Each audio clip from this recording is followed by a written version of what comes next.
মনোবীক্ষণ polyclinic, চিকিৎসার জগতে এক দশক। এখন এখানে সব বিষয়ে ডাক্তারবাবু এক ছাদের তলায়। ফোন করুন 7477799515 এই নম্বরে। বড়োয়ার সোনাভারুই গ্রামে বন্যার জলে ডুবে মৃত্যু হলো নাবালিকার। কুয়ে নদীর জলে প্লাবিত হয়েছে বিস্তীর্ণ এলাকা। মঙ্গলবার সকালে জলে ডুবে যায় ওই নাবালিকা। দুপুরে উদ্ধার হয় দেহ। বহরমপুর শহরেই 4 star deluxe premium hotel with luxury and comfort golden retreat. এখানেই জেলার একমাত্র ডিস্কোথেক, আছে রেস্টুরেন্ট, লাউঞ্জ বার, অত্যাধুনিক gym, spa, swimming pool, club মেম্বারশিপের সুযোগ। বহরমপুর শিল্প তালুকে গোল্ডেন রিট্রিট।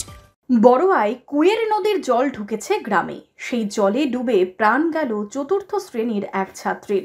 বড়োয়ার সোনাভারুই গ্রামে এই ঘটনায় শোকের ছায়া নেমে এসেছে। জানা গেছে সোমবার সন্ধ্যা থেকে বড়োয়ার সোনাভারুই গ্রামে ঢুকতে থাকে বন্যার জল। এই জলে প্লাবিত হয়েছে বিস্তীর্ণ এলাকা। মঙ্গলবার সকালে জমা জল পেরিয়ে মায়ের সাথে হেঁটে যাচ্ছিল ওই স্কুল ছাত্রী। পা পিছলে জলে তলিয়ে যায় সে। স্থানীয়রা বেশ কিছুক্ষণ পর তাকে উদ্ধার করলেও শেষ রক্ষা হয়নি। যদিও এই নিয়ে প্রশাসনকেই দায়ী করছেন স্থানীয় বাসিন্দারা। কন্ট্রোলে চাল দিতে এসেছিল, চাল দিয়েছিল রাস্তায়। ওই চাল দিতে অন্যজনের সঙ্গে এসেছিল, দিয়ে টানে তোরে পড়িয়েছিল জলে। এসেছিল আমার এক দিদি মামির সঙ্গে, ওই সব 4-5 জন এসেছিল, ওদের সঙ্গে এসেছিল মেয়েটা, দিয়ে ওই টানে পড়িয়েছে। সকাল থেকে কাল রাতে থেকে পানি বান বেড়েছে। আপনার ছেলে মা এসেছিল চাল দিতে, ছেলে পেছনে চলে এসছে, দেখেনি মা।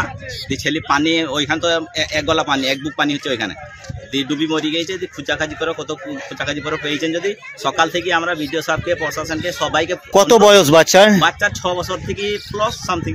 মৃতদেহ ময়নাতদন্তের জন্য কান্দি মহকুমা হাসপাতালে পাঠানো হয়। যদিও এই নিয়ে বিডিও দুঃখ প্রকাশ করেছেন। বিডিওর দাবি, বন্যা দুর্গতদের সহায়তা করা হচ্ছে। স্কুল খুলে দেওয়া হয়েছে, যাদের যাদের বাড়িতে জল ঢুকেছে তারা তাদের আত্মীয়দের বাড়িতে আশ্রয় নিয়েছেন এবং তারা এখানে আসতে চাননি রিলিফ ক্যাম্পে। তাদের জন্য স্কুল যেমন খুলে দেওয়া হয়েছে, বলা হয়েছে প্রয়োজন হলে আমরা গ্রুয়েল কিচেনও খুলে দেবো।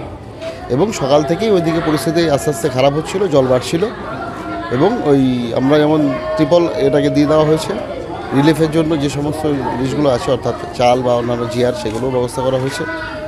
আর বোটটা আমরা ব্যবস্থা করেছি, যে একটা বোট পেয়েছিলাম কিন্তু সেটা ময়ূরাক্ষিতে রয়েছে বলে নিয়ে যাওয়া সম্ভব হয়নি, গাড়ি পাওয়া যায়নি।